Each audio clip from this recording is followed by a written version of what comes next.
Dit is makliker vir die kameel om deur die oog van die naald te gaan, as vir 'n ryk man om in die koninkryk in te gaan. Wat 'n harde stelling. En ek dink ons moet mooi na hierdie stelling kyk. As ons verkeerd daarna kyk, dan sny dit ons bloeiend. En ons verstaan nie waarmee Jesus besig is. Jesus het nou net met 'n ryk man gepraat. Hy het gesê vir die ryk man, verkoop alles en volg my. En die ryk man het hartseer weggegaan. Bybelkundiges het na hierdie sê ding gekyk. Dis makliker vir 'n kameel om deur die oog van 'n naald te gaan as vir 'n ryk man om in die koninkryk in te gaan. En hulle het gesê, dit verwys nie na 'n naaldwerk naald se oog nie. Dit verwys na die klein hekkie, die klein deurtjie langs die stadspoort. Met ander woorde, daar is 'n klein deurtjie genoem die oog van die naald langs die stadshek. En dit sal moeilik wees vir die kameel om hier in te gaan. Moeilik, maar nie onmoontlik nie. Net so is die ryk man in gevaar dalk, maar hy kan nog steeds in die hemel ingaan. Alhoewel dit moeilik is. En ek dink dit is presies wat Jesus nie sê nie. Hy's nie besig om te sê dis moeilik nie. Hy's besig om iets heeltemal anders te sê. En as ons hierdie woord interpreteer as dis maar net moeilik, dan mis ons die evangelie wat in die teks is.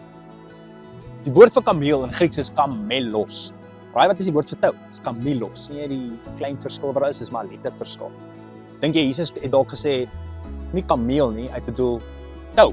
En die vertalers het later, soos hulle die manuskripte gekopieer het, verkeerd gehad. Tou. Baie Bybelkundiges sê dis wat daar gebeur.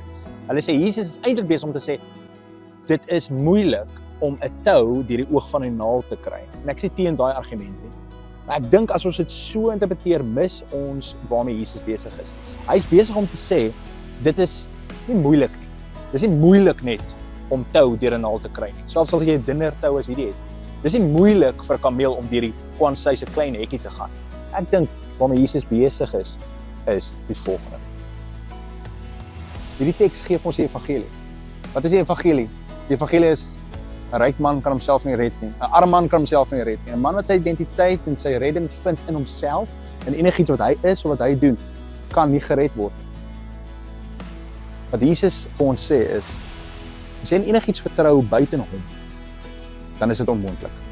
Dis nie moeilik nie. Dis nie die tou interpretasie is nie reg nie, die kameel interpretasie deur die klein hekkie is nie korrek nie. Die korrekte interpretasie is presies wat Jesus sê. 'n Kameel kan nie deur die oog van 'n naald gaan.